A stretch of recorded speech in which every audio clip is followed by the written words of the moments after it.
제가 1998년 1월 초에 북한을 탈출하여 중국 연변 지역에 잠시 살았습니다. 그때 그곳에 머무는 동안 난생 처음으로 한국 드라마를 보게 되었습니다. 한국 드라마의 제목은 욕망의 바다였습니다. 그 드라마를 보면서 저는 한국 사회에 대해서 알아가게 되었어요. 지금도 그때를 생각하게 되면 다른 건 잘 떠오르지 않는데 그 드라마에서 보여주는 몇 가지 놀라운 그러한 부분들이 있었습니다. 정리하게 되면 크게 세 가지가 남달랐습니다. 첫 번째는 한국 드라마라면 북한에서 말하면 연속극인데, 텔레비전 연속극인데, 그 드라마를 보면서 제가 한 가지 놀라운 것을 발견했어요. 드라마 속에 정치적인 색깔이 없었습니다. 그냥 일상의 우리의 삶을 다루고 있었어요. 북한의 텔레비전 연속극 같으면 수령과 당에 대한 충성심을 심어주는 그런 장면들이 반드시 나오는데 한국 드라마 속에는 그런 게 없었습니다. 그래서 이런 부분이 참 신선하고 놀라웠습니다. 제가 한국 드라마를 난생 처음 보면서 다음으로 놀란 것은요, 한국은 북한에 비해 잘 살아도 너무나 잘 살았습니다. 당시 북한에서는 혹독한 기아 사태로 사람들이 굶어 죽어가고 있었는데 한국은 딴판이었습니다. 정말 화려한 그러한 도시에서 얼굴에 기름기 흐르는 사람들이 이렇게 지나가고 있었으며, 그리고 도로에는 형형색색의 이런 자동차들이 꽉 차서 이렇게 이동하고 있었습니다. 북한에서는 상상도 못했던 그런 장면이지요. 특히 한국 사람들의 행동이 여유롭고, 그리고 억양이 부드럽고, 그리고 주고받는 말이 듣기에 참 유순해 보였습니다. 이처럼 북한과 정반대의 사회를 보면서 많이 놀랐습니다. 제가 한국 드라마를 보면서 끝으로 놀란 것은요, 욕망의 바다라는 제목이 주는 충격이었습니다. 욕망의 바다, 이 제목 보게 되면은 어떻습니까, 여러분들? 자본주의 사회에서 만든 영화입니다. 네, 드라마지요. 자본주의 사회 하게 되면은 돈에 대해서 이렇게 긍정적인 부분들을 강조할 줄 알았는데, 욕망의 바다라는 제목만 봐도 알 수 있듯이 이 재물에 대해서 비판적인 인식을 심어주고 있습니다. 그래서 참 놀랍다. 네. 북한 사회에서는 상상할 수 없는 부분들이지요. 한국은 의사 표현의 자유가 보장된 사회구나, 이런 생각을 그때 가지게 되었습니다.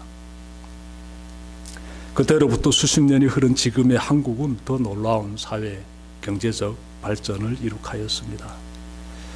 저는 2004년 1월에 한국에 입국하여 지금까지 살면서 나름대로 돈과 욕망에 대해 살펴봤습니다.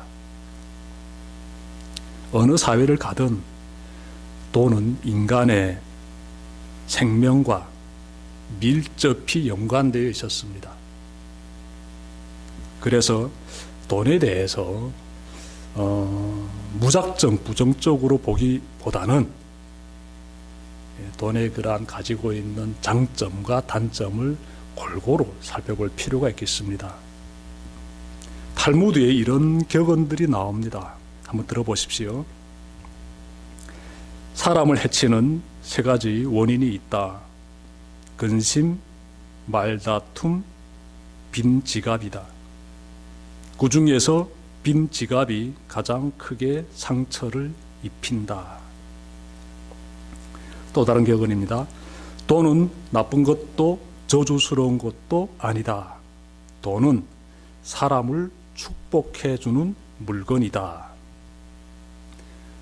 끝으로 또 하나 찾는다면 돈은 하나님만이 장만해 놓은 선물을 살 기회를 준다. 탈무드에서 돈에 대한 긍정적인 요소들을 이렇게 지금 말하고 있습니다. 성경의 디모데전서 6장 10절 보시게 되면은 돈은 일만 악의 뿌리다 이렇게 말씀하고 있는데, 말씀을 자세히 보게 되면은 돈이 악이다 이런 말은 하고 있지 않아요. 돈 자체가 악하다 이런 말은 하고 있지 않고, 돈을 사랑하는 것이 그것이 악이다 이렇게 성경은 말씀하고 있습니다. 돈이 가지고 있는 이런 장점들도 있지만 우리가 반드시 주시해야 되는 것이 있습니다. 여러분, 돈을 대할 때 주시해야 되는 것, 그것은 돈에게 부여하는 가치가 되겠습니다. 자칫 돈이 인간의 욕망을 좌지우지하게 하면 인간의 인간다움을 상실하게 됩니다. 세계적인 철학자들이었던 니체와 쇼펜하우어가 극찬한 스페인의 발타자르 그라시안의 책이 있는데요. 제목이 사람을 얻는 지혜입니다. 이 책 속에 이런 글이 나오는데요. 한번 들어보십시오. 금은 무게에 따라, 사람은 도덕성에 따라 가치가 매겨진다. 중요한 메시지가 되겠습니다. 우리는 돈을 단지 돈으로 여겨야지, 그 이상의 가치를 부여하면 인격이 손상되게 됩니다. 인간이 갖춰야 할 도덕성을 상실하게 됩니다. 우리가 돈을 어떻게 사용하는가에 따라 우리의 인격이 돋보일 수도 있고 인격이 무너질 수도 있습니다. 그냥 돈은 돈으로 그렇게 여겨야 합니다. 너무 가치 부여하지 마십시오. 오늘 본문인 전도서 5장 10절부터 17절에서 돈의 문제가 부각되고 있습니다. 10절 보시면 솔로몬은 돈에 지나친 가치를 매긴 사람들의 어리석음에 대해서 말하고 있는데요. 제가 말씀 받드리겠습니다. 돈 좋아하는 사람은 돈이 아무리 많아도 만족하지 못하고, 부를 좋아하는 사람은 아무리 많이 벌어도 만족하지 못하니 돈을 많이 버는 것도 헛되다. 이 말씀 보면 돈의 바다, 욕망의 바다에서 허우적거리는 사람들이 떠오를 것입니다.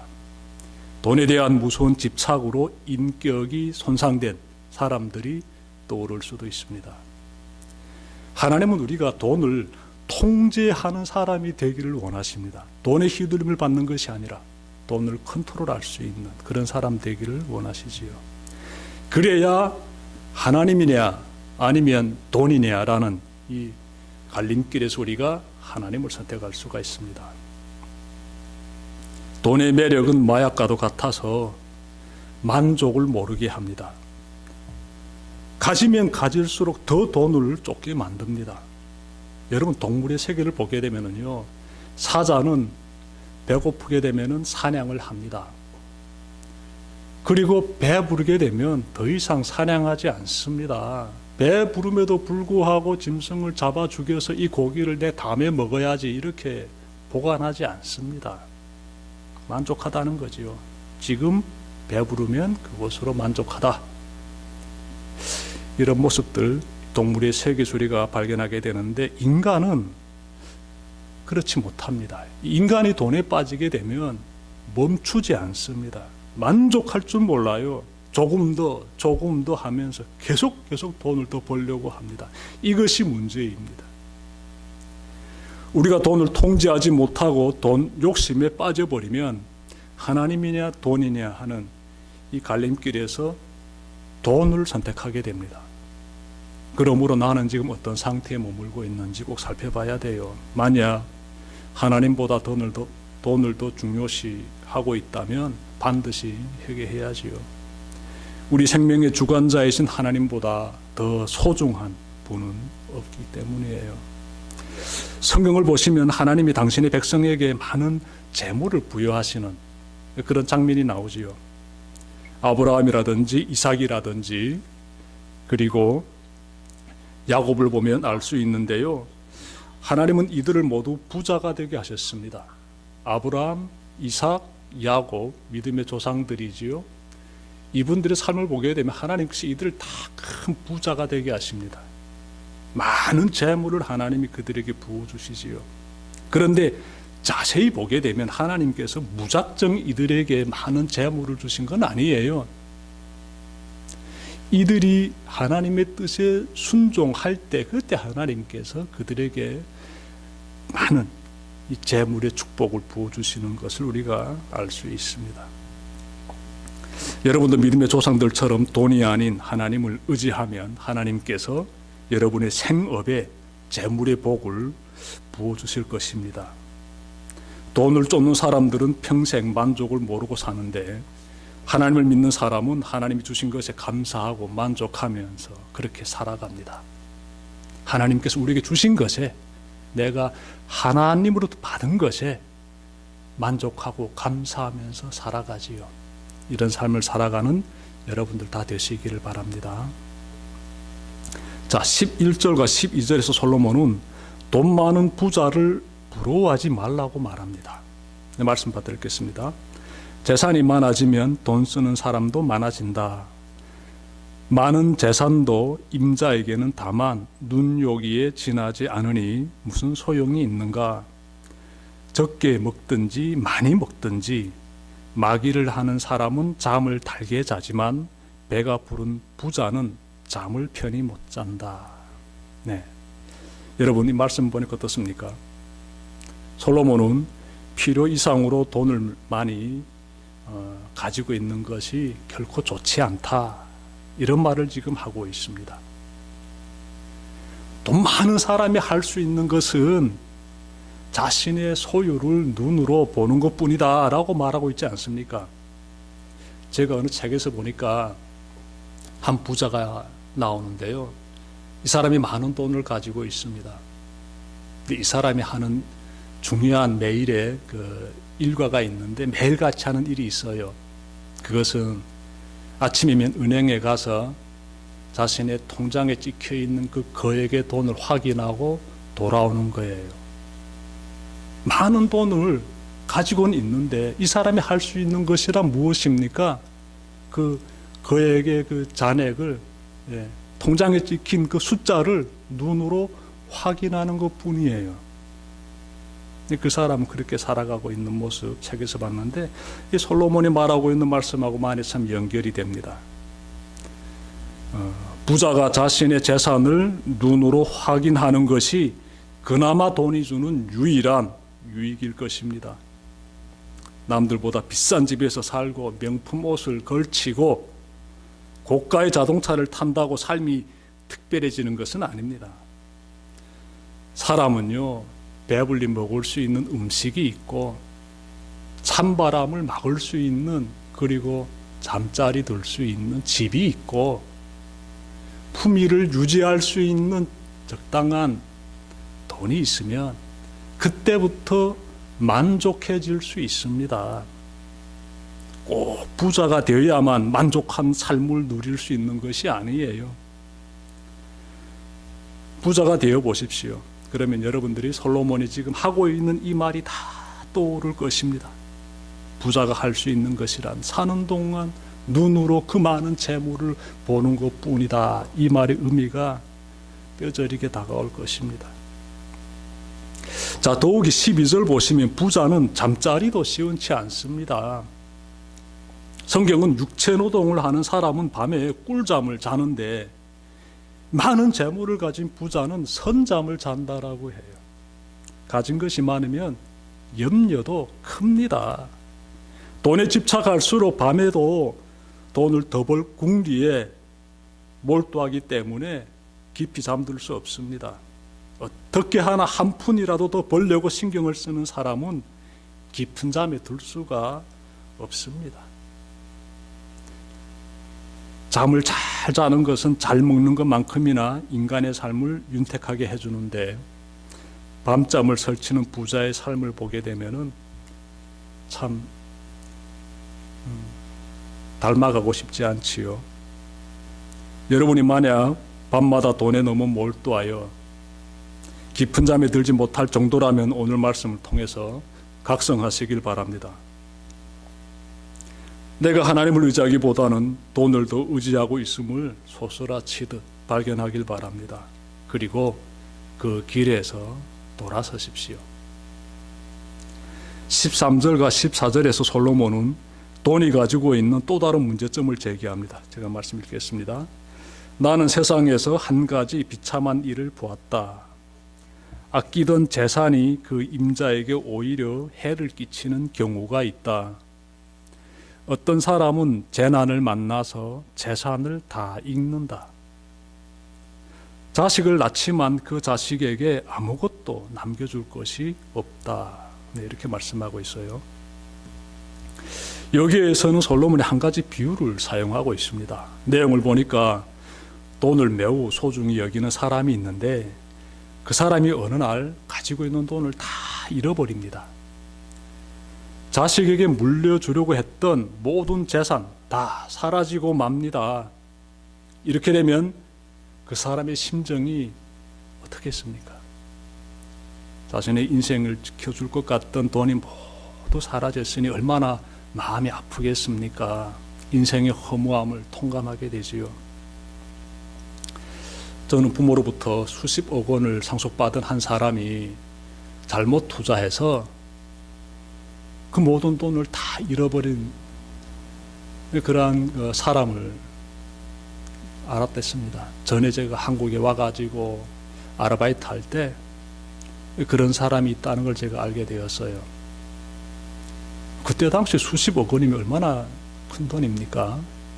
그런데 그 돈을 잘못 투자해서 다 잃은 거예요. 그러자 너무 속상해가지고 이 사람이 매일같이 하는 것은요, 술을 마시는 거더라고요. 그 아픈 마음을 달래겠다고.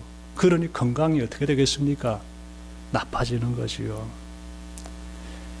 여러분, 자신이 평생 모은 그런 돈도 주식이라든지 도박에 밀어 넣어가지고 재산 다 잃은 사람들 주변에서 찾자면 결코 힘든 일 아닙니다. 얼마든지 찾을 수 있어요. 그러므로 돈이 나에게 안식을 준다든지 나의 미래를 보장해 줄 것이라든지 기타 등등의 허황된 믿음을 품고 살지 마시길 바랍니다.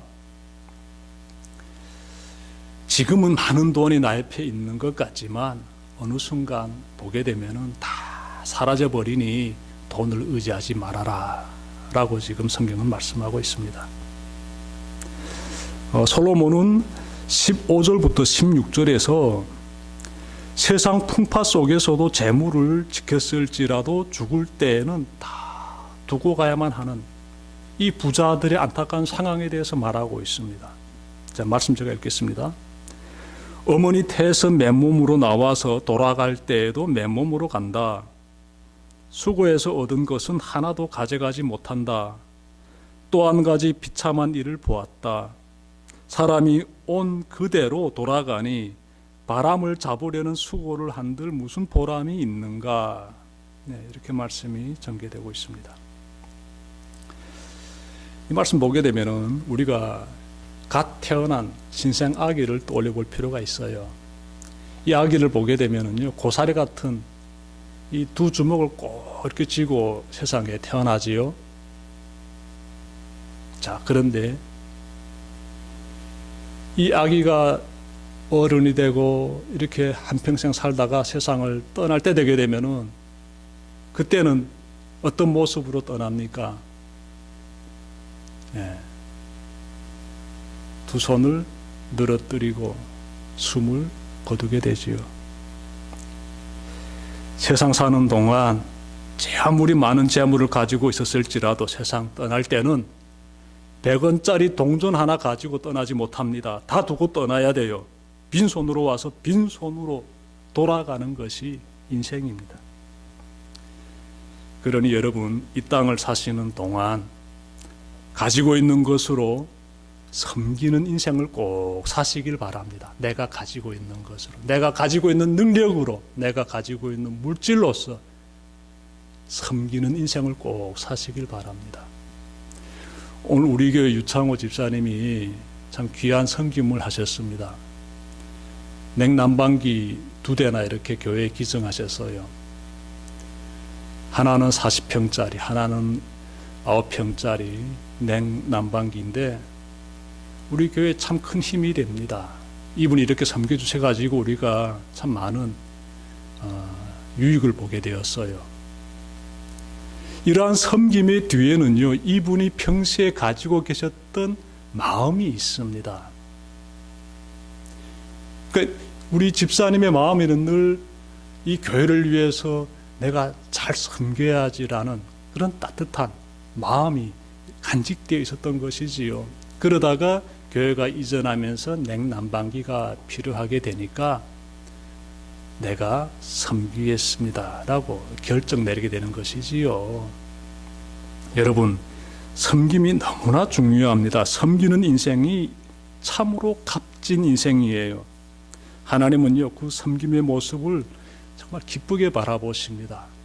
전 우리 교회 그 여선교회 그 집사님들 또 자매님들이 이렇게 주일이면 귀한 음식을 만들어 가지고 이렇게 교우들을 섬기는 모습 볼 때마다 굉장히 저는 감사하고 기쁘고 그렇습니다. 하나하나의 섬김이 굉장히 아름답습니다. 하나님의 백성의 그 아름다움의 모습이 섬김에서 나타나요. 물질에 집착해서 물질에 의지하면서 이렇게 물질을 쫓아다니는 사람들은 그런 섬김을 할 수가 없지요. 오늘 본문의 마지막 절인 17절 봅시다. 여기서 솔로몬은 돈에 빠진 삶을 어둠에 갇힌 삶으로 묘사하면서 인생의 고통에 대해 말하고 있습니다. 말씀 제가 읽겠습니다. 평생 어둠 속에서 먹고 지내며 온갖 울분과 고생과 분노에 시달리며 살 뿐이다. 말씀 보십시오, 여러분. 솔로몬은 돈에 빠진 인생에는 평안이 없고 고통뿐임을 강조하고 있습니다. 그들의 인생에는 분노와 그리고 질병이 따른다라고 말씀하고 있어요. 돈에 집착해서 살지 말라는 것이에요. 돈에 집착해 사는 사람들 인격이 다 파괴된다는 것이지요. 화를 내고 분노하는 사람들 아름다운 모습 아니지 않습니까? 제가 대학 다닐 때 아르바이트 하면서 경험한 일인데요. 한 번은 서울의 유명한 부자 동네에 가서 에어컨 설치하게 되었습니다. 대문 열고 마당에 들어서니까 넓은 이런 잔디밭이 보이더라고요. 그리고 2층짜리 단독주택이 정말 근사하게 탁 세워져 있던데요. 그냥 첫눈에 이 집은 굉장히 잘 사는 집이구나 라는 걸 알 수 있었습니다.